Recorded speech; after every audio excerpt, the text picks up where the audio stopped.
All right, in today's video, I'm actually going to be going over sensory and school-based assessments. So starting off with SIPT, or Sensory Integration and Praxis Test. SIPT is a long name for a long assessment. It takes a long time to administer because there are 17 subtests down here. It's for the age range 4 to 8.11. I just wrote 9 just to make it simple, but it's actually 8.11. It's going to assess a child's motor free visual perceptual skills, so no motor, just visual perceptual, praxis, sensory motor, and somatosensory. And the way that it's going to assess these here are through the subtests. So because there are so many subtests and some of them are not super common, I'm just going to kind of go over what they mean and what they are and how you do them. So first up is space visualization. So this one, pretty much you're going to have the child, you want to evaluate their visual spatial perception and mental manipulation of objects. So the way that you're going to do this is it's like a foam board peg activity, and you have them choose the correct foam board. So there's your, them kind of mentally thinking ahead and what visual spatial they're going to need, what board they're going to need. So that's pretty much all that is. And then I have on here figure ground. This is every typical figure ground. Find the image hidden in a larger image. Standing and walking balance is another one. Then over here we have design copy. The design copy looks very similar to the Beery VMI design copy. They see a design and they have to copy it themselves. So just note that that is motor. Design copy is motor. Okay, just note that. Then we have postural praxis. So what this is just imitating positions and postures. So for example, you might say, put both arms out to the side. But actually, you're not going to say it. You're just going to do it, and they're going to imitate you. When you say it is going to be visual command praxis. So this one, you're not going to do it. You're just going to say it. Bring both arms straight out to the side. Boom. Okay, so there's a difference between those two subtests. One of them, you give them the verbal command, and then the other one, you're just going to have them do it. You're going to do it and then have them imitate you do it. Okay, where are we? Now we have bilateral motor coordination. So this one is mimicking a 4 to 8 step bilateral drumming pattern. Have them imitate you within a pattern. We have the post-rotary nystagmus. We'll do that one next. So that one is a vestibular ocular reflex following rotation on a spin board.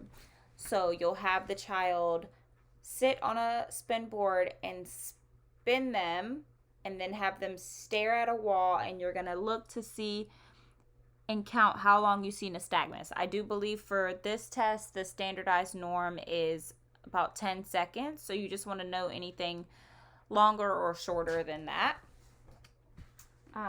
We have the constructural practices. So what this one is you're looking at their ability to relate objects to each other in a three-dimensional space. Pretty much all you're going to do is give them blocks and show them a model. So there's a big block model, and you'll have them try to create the model that they see using the 3D blocks. We have motor accuracy. This one is you're just going to have them trace over a black line, similar to motor coordination in the Beery VMI, but a little bit different in how you do it. It's really just looking at that motor coordination, but instead of having them trace in between, you're going to have them trace on a big, thick black line. Then we have sequential praxis, which is similar to the bilateral motor coordination, But in this one, you're going to have them repeat a sequence of hand and finger movements after you demonstrate. So for instance, if I was doing this one, I might say, okay, and then have them do it, and then build on it. So that's where the sequencing comes in. So, and then I might knock on the table and have them do it.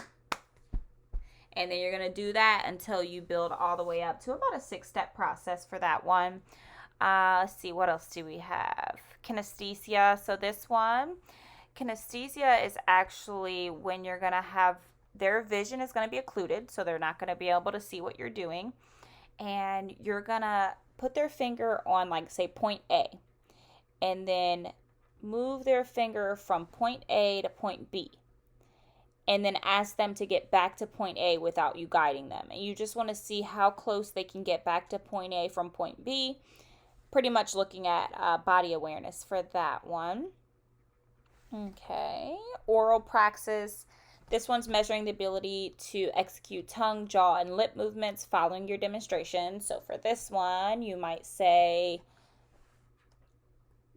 repeat me or copy me, and then have them do, and then go, like stick your left tongue, the tongue into your left cheek, have them do it, and you're just looking at how they can follow those commands dealing with the oral motor area.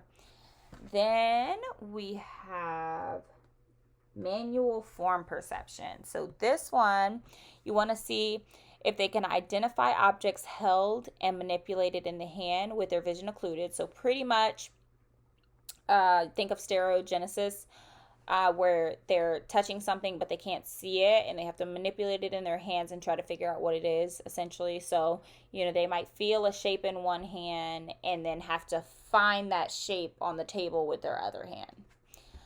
That's that one. Then we have finger identification. So what this is again, with their vision occluded, you're going to touch a finger and then have them identify which finger you've touched. So again, body awareness, some tactile in there. Graphesthesia is this one over here. What this one is you want to see their ability to translate tactile input into motor response. So for instance, what you might do for this one is you might draw a design on their arm. So maybe I'll make a circle, okay? And then they got to try to do that same thing, okay? And last one I do believe on for this one is localization of tactile stimuli. And similar to the one that we just did, but, touch where I touch. Vision occluded, touch where I touch. And you want to see if they can do it. You can also you can make a little mark and then have them touch where you made the mark with their vision occluded. On my list to cover is SPM, or sensory processing measure. Do note that there are 2 versions. One version covers ages 5 to 12, and then the preschool version covers ages 2 to 5 years old. So SPM and SPMP. SPMP stands for preschool for 2 to 5. So essentially, all in all the versions cover ages 2 all the way up to 12. So for the sensory processing measure, this questionnaire, it's kind of like a form that you fill out. Well, actually, typically, you're going to give it to either the parent or the teacher, depending on what area exactly you want to look at. Is it they're functioning in school? Is it they're functioning at home? So that's going to determine kind of who you're going to give it to. And it's used to determine if sensory integration difficulties are influencing their behavior, like I said, at school, at home, in the community. And you're going to assess these areas down here. So you want to look at Praxis, their ability to plan, form ideas. You want to look at their social participation and all 5 senses: vision, hearing, touch, body awareness, balance. One thing that I do want to note about this down here in the star, if you can see, the higher the T-score, the more dysfunction. So for instance, a T-score ranging between 70 and 80 is indicative of definite dysfunction. Okay? All right, we got that one. Let's move on to sensory profile. Alrighty, sensory profile. What is this? There are many different forms for this. There are 6 in total. You have the infant form, covering 0 to 6 months, toddler form, 7 to 35 months, child form, 3 to 15 years, school companion form, 3 to 15 years, short form, which is just a shortened version, 3 to 15 years, and adult and adolescent, 11 to 65 years, okay?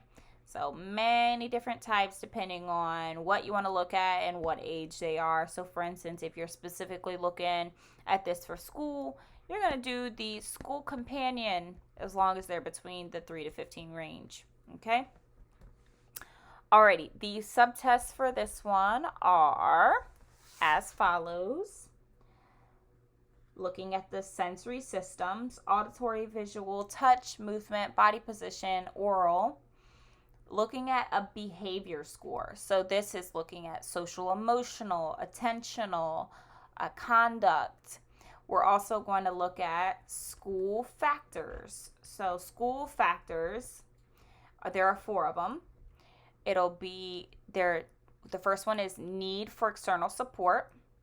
School factor 2 is looking at their challenges with awareness, attention within their learning environment. School factor 3 is going to look at their tolerance within the learning environment. And school factor 4 is going to look at the availability within the learning environment.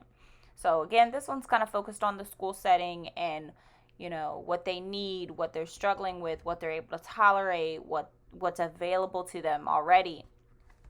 All right. And because this is all about sensory, I actually do want to talk about the quadrants that are assessed for this one. So we know that the scores for this are sensory seeking, sensory avoiding, sensory sensitive, and low registration. What do these mean? What are they about? So I wrote over here, this is the threshold. Oh, I just erased that. Oh, well. This is the threshold, okay? So the neurological threshold. Over here, I wrote the behavioral response. So these are how they respond, and this is how high or low their threshold is, okay? So, for instance, for an individual who responds, this one's pretty common, actively, meaning when something happens, I'm very active in how I respond, but they have a low threshold, okay? Meaning they can't tolerate very much of it, okay? But they're going to let you know that it's an issue. They're very active in letting you know, but they're not able to tolerate a whole lot. That is sensory avoiding. So what does that look like? When you have a child that is sensory avoiding, they're going to react very strongly to, for instance, unexpected noises or touch. So they might be very emotional to, being touched or tags in their shirt, or even sensitive to something like criticism. Okay, so that's what you'd see for sensory avoiding. Another super popular one that a lot of people are familiar with is sensory seeking. So this one is, again, they're going to be very active in letting you know, or you're going to see it, like it's easier to see, okay?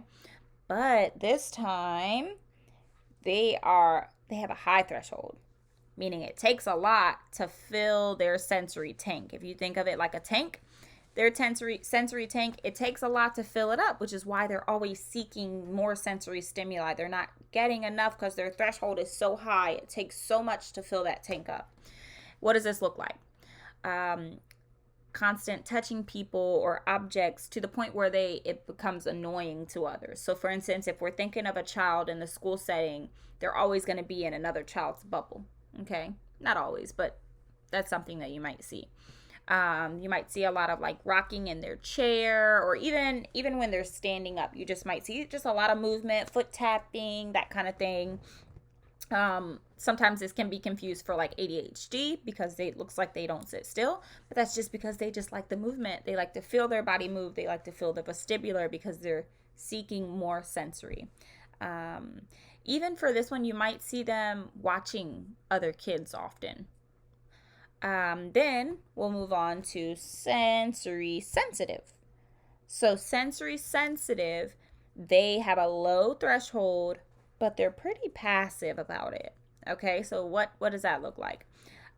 These kids might struggle to complete tasks when there's distractions. So let's say music is playing or the TV is on. They're going to have more difficulty because their threshold is so low. So the more sensory stimuli you add, for instance, say the TV playing in the background while they're trying to do homework, that's already filling up their tank, and to the point where their tank is overflowing. But they're pretty passive about it. So they're not going to act like the avoiders. The avoiders might cover their ears or get angry and scream. The passive sensory sensitive kiddos might just shut down. You might also see that these sensitive kiddos, they limit themselves in the type of food textures that they'll eat. So sometimes you'll see more like picky eaters in this section here. Also anxious when they're standing too close to other people. Again, that extra sensory stimuli of just feeling someone against you or being too close, if they have a tactile sensitivity, it'll make them anxious. And then the last one, low registration. So pretty much this one, they are still passive, but they have a high threshold this time. So what this might look like is they'll need help finding objects that seem like they're pretty obvious to other people. So the keys are hanging up right in front of them and they're like, oh, I can't find the keys. Where are the keys? They might be oblivious to like mess on their face when they're eating. They might be very messy eaters and they just don't notice, or like have really dirty hands and it just doesn't bother them because they have such a high threshold but such a low or passive reaction to it. They just let it go. Interestingly, you might see with this category here, they'll often rush through their work in school. So rush through their writing, really sloppy writing or drawing or coloring or things like that. Now moving on towards the school-based assessments. First up on the list is the SFA, or the School Function Assessment. So for this one, the age range is 5 to 12 years old, and it's going to look at participation in school activities, task supports, and activity performance. I'm going to kind of go into a little bit more detail here just to explain what these mean.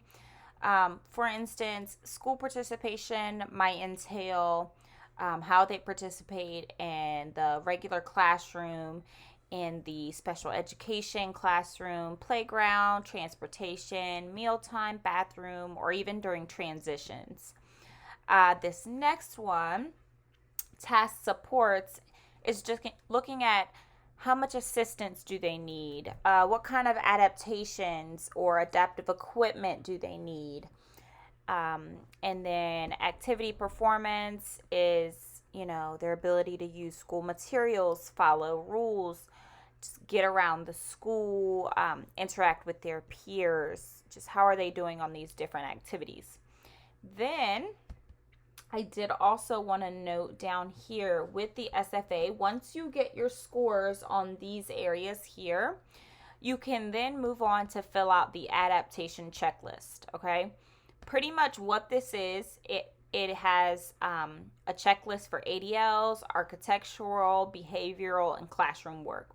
So under ADLs, some adaptations you might see: toileting schedule, do they have to use or do they need custom utensils or like a custom plate or bowl, modified or specialized food. Under architectural, some adaptations listed might be modified classroom arrangement.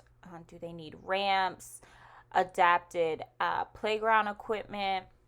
Behavioral might include student grouping techniques, so one-on-one versus group, special placement in line or special seating in the classroom. For instance, if they have vision issues, how close or far away do they need to be from the board? Extended time on activities in school. And then classroom work might include adapted writing tools, modified writing paper. Do they need graph paper during math assignments? Do they need, raised lines, that kind of thing? An adaptive work surface. Maybe they need a slant board or something of that nature. Alrighty, so that's the SFA. Kind of gives you a good idea of how they're doing and then what they need moving forward to increase their participation in school. Next one I'm going to look at is the Minnesota Handwriting Assessment. So this one is only for grades 1 and 2. So a very small range here for the kids that you can use it with, just first and second grade. And it is a near point copying assessment. So you're pretty much just going to have them write those typical words. It's a standardized form that you're going to use, like fox, brown, quick, jump, fence, that kind of thing, that you see a lot on these assessments. It's going to look at the letter legibility, formation, alignment, spacing, size, how many errors did they make, how fast did they do it or slow did they do it. Now this one over here, the Children's Handwriting ETCH, is similar to the Minnesota, but much more involved, much more comprehensive, a lot more sections. As you can see, I wrote a lot more. And it's also a larger grade range, a grade 1 through 6 versus the 1 to 2 that was over here. Now this one is going to look at, it's going to evaluate manuscript as well as cursive, while this is just manuscript or print. This one is cursive as well. The subtest here, writing letters, so A, B, C, and then you're going to look at the scoring criteria down here to see how to grade these. You're going to look at writing numbers, so numerical numbers, near point copying, just like over here, far point copying, dictation. So dictation, you're going to read aloud some words and some numbers, and they're going to have to write them. Sentence composition is the next one. This one's pretty much just they get to create their own sentence. It has to be at least 5 words, but they can come up with whatever they want, and they have to write it on the line. And then last up is the manuscript to cursive, which I talked about before. It's a near point copying, a sentence that's written in manuscript, and they have to copy it over in cursive. For the scoring for this, you're looking at pencil management. How do they hold their pencil? What hand are they using? Classroom observations. What did you notice in the classroom? Was handwriting sloppy in the classroom? Did they take a long time to complete their assignments? That kind of thing. Next, you're going to look at the letter. Did they omit letters? Was it legible? What letter case did they use? Did they use uppercase when they were supposed to use lowercase? How was the formation of the letters? Did they do reversals or top to bottom, bottom to top? Sizing, spacing, alignment, and unacquired. So that are the main ones that I'm going to focus on for the school.